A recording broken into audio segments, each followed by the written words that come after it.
parang kailan lang nung first year pa lang kami, tapos hindi pa kami magkakakilala. Yung nagkakahigaan pa kami na magkausap-usap, tapos ngayon, maghihiwa-hiwalay na kami. Nakakalungkot mang isipin. Ayaw man namin, pero wala kaming magagawa eh.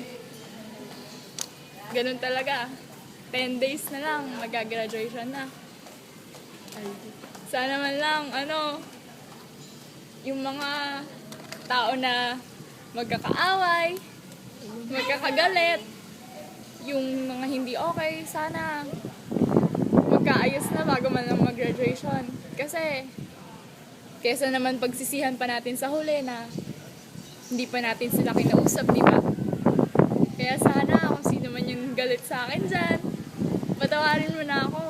Alam ko naman na hindi ganun kadali, pero